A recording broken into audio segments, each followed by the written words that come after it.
అందరికీ నమస్కారం అండి. ముందుగా మన ఛానల్ ని సపోర్ట్ చేయండి.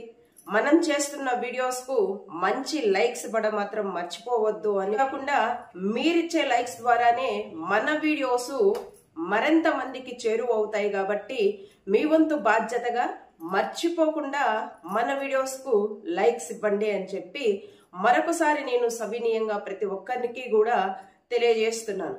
అయితే ఆంధ్ర రాష్ట్రంలో ఈ కూటమి ప్రభుత్వం యొక్క దాష్టికాలు మనం ఒకసారి గమనిస్తే గనక ప్రజలను నమ్మించి ప్రజలను మభ్యపెట్టి ఏదైతే అధికారం చేపట్టారో అధికారం చేపట్టి 10 నెలలు అవుతున్నా కూడా ఒక్క సంక్షేమ పథకం కూడా అమలు చేయకుండా ప్రజల నుంచి ఈ కూటమి ప్రభుత్వం మీద పెద్ద ఎత్తున వ్యతిరేకత వచ్చేటప్పటికి ఆటోమేటిక్ గా ఇక డైవర్షన్ పాలిటిక్స్ మొదలు పెట్టేస్తారు. వైసీపీ ప్రభుత్వం అలా చేసిందని, లేకపోతే వైసీపీ నాయకులు ఇలా చేశారని, లేకపోతే వైసీపీ కార్యకర్తలను అరెస్టు చేయడం, లేకపోతే కనుక వైసీపీ నాయకుల్ని అరెస్టు చేయడము, ఇవన్నీ కూడా మన రాష్ట్రంలో మనం చూస్తున్నాం ఈ మధ్యకాలంలో. అయితే ఇక్కడ మరొక విషయం ఏంటి అంటే ప్రజల్నే కాదు తమ సొంత కూటమి ప్రభుత్వ నాయకులను కూడా ఇంకా మోసం చేసే స్థాయికి ఈ కూటమి ప్రభుత్వము అంతలా దిగజారిపోతుంది రోజు రోజుకి. అంటే ఏమనాలి, మీరు చూడొచ్చు పిఠాపురంకు సంబంధించి ఆ యొక్క వర్మ గారి మీద ఎటువంటి వ్యాఖ్యలు చేస్తున్నారు మన నాదెండ్ల మనోహర్ గారు అంటున్నారు పిఠాపురం వచ్చి పవన్ కళ్యాణ్ గారి అడ్డ.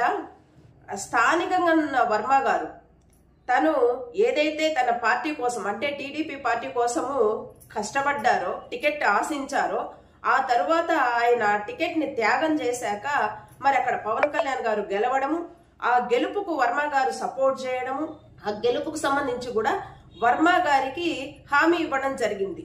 ఇటు నారా చంద్రబాబు నాయుడు గారు తీసుకున్నా, అలాగే మన పవన్ కళ్యాణ్ గారు తీసుకున్నా, మీకు ఎమ్మెల్సీ సీట్ ఇస్తాము, మిమ్మల్ని సముచిత స్థానంలో ఖచ్చితంగా మేము ఆదరిస్తాము, చూస్తాము అని చెప్పి ఒక మాట ఇచ్చిన తరువాత ఈ రోజు వర్మ గారి పరిస్థితి ఏంది, వర్మ గారి గురించి నాదెండ్ల మనోహర్ గారు ఎటువంటి వ్యాఖ్యలు చేస్తున్నారు అని అంటే చివరాఖరుకు వర్మకు మాకు ఏం సంబంధము, టీడీపీ రోజు గెలిచింది అంటే ఖచ్చితంగా పవన్ కళ్యాణ్ గారు సపోర్ట్ తోనే గెలిచింది అని చెప్పి ఆయన పబ్లిక్ కామెంట్స్ చేస్తున్నారు. నేను మీరు చూసే ఉంటారు. ఖచ్చితంగా పవన్ కళ్యాణ్ గారు చంద్రబాబు నాయుడు గారికి సపోర్ట్ చేయకపోతే చంద్రబాబు నాయుడు గారు ముఖ్యమంత్రి అయ్యేటోళ్ళు కాదు ఖచ్చితంగా.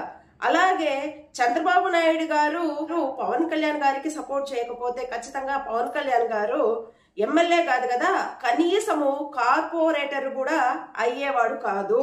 ఇది నాదెండ్ల మనోహర్ గారు గమనించాల్సిన విషయం.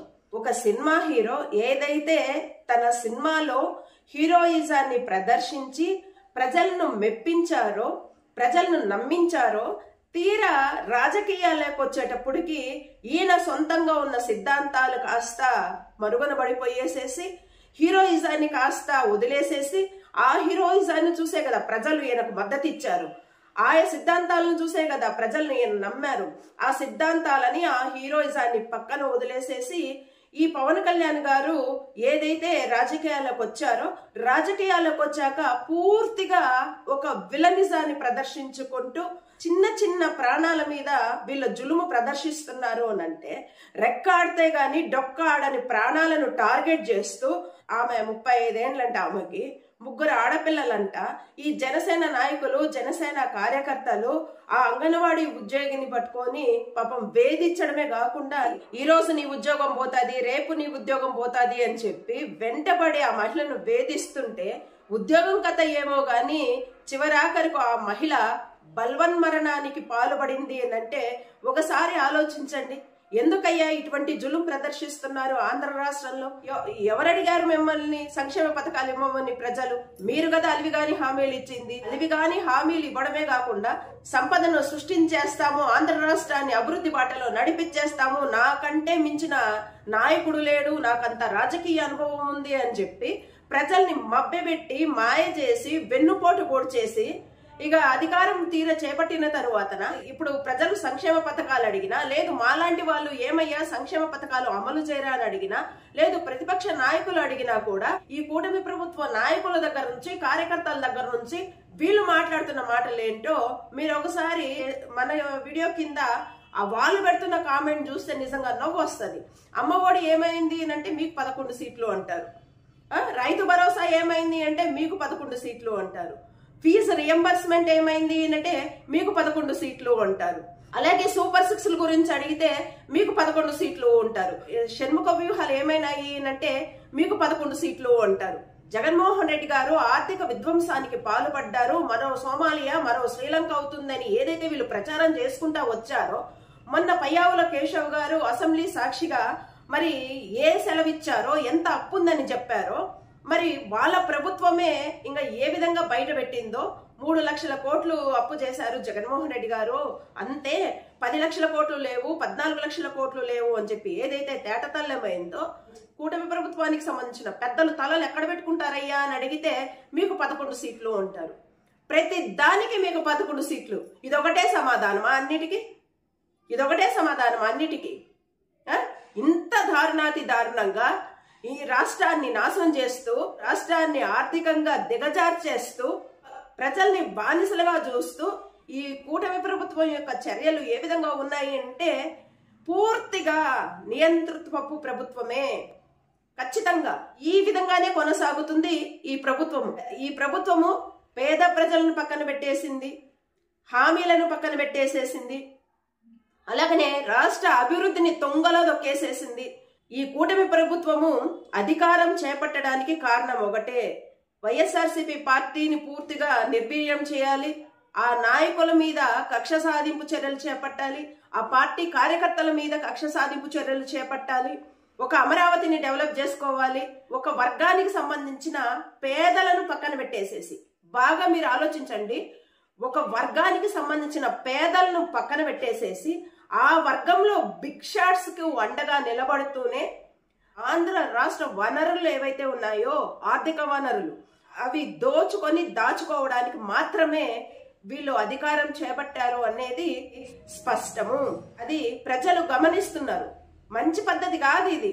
చిన్న చిన్న ప్రాణాల మీదన మీ యొక్క జులుం ప్రదర్శించుకుంటూ, మీ దౌర్జన్యాలు ప్రదర్శించుకుంటూ వాళ్ళ జీవితాలను చిదిమేసే విధంగా మీ యొక్క ప్రభుత్వ పాలన కొనసాగుతుంది అంటే మరి ప్రజల కోసం పనిచేసే ప్రభుత్వం అంటారా? దీన్ని ఒకసారి ఆలోచించాలి.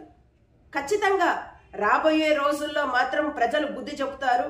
గతంలో జగన్మోహన్ రెడ్డి గారి ప్రభుత్వంలో ప్రతి కుటుంబానికి సంక్షేమ పథకాలు ఏ విధంగా వెళ్ళాయి, ప్రతి కుటుంబానికి కూడా ఆయన ఒక అన్నగా, ఒక కొడుగ్గా, ఒక మనవడిగా ఏ మేరకు ప్రతి కుటుంబానికి జగన్మోహన్ రెడ్డి గారి ప్రభుత్వం అండగా నిలబడింది అనేది ప్రజలు గమనిస్తూనే ఉన్నారు. నాటి జగన్మోహన్ రెడ్డి గారి ప్రభుత్వానికి నేటి ఈ కూటమి ప్రభుత్వ నియంతృత్వపు పాలనకి తేడాను ప్రజలు బాగా గమనిస్తూనే ఉన్నారు. చాలా పెద్ద ఎత్తున వ్యతిరేకత వచ్చింది కూటమి ప్రభుత్వం మీద.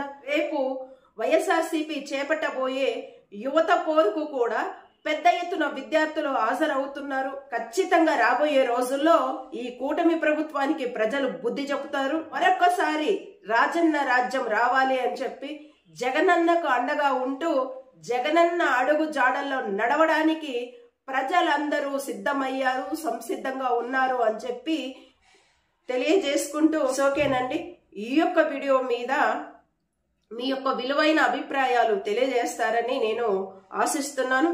అండ్ థ్యాంక్స్ అండి, థ్యాంక్స్ అ లాట్.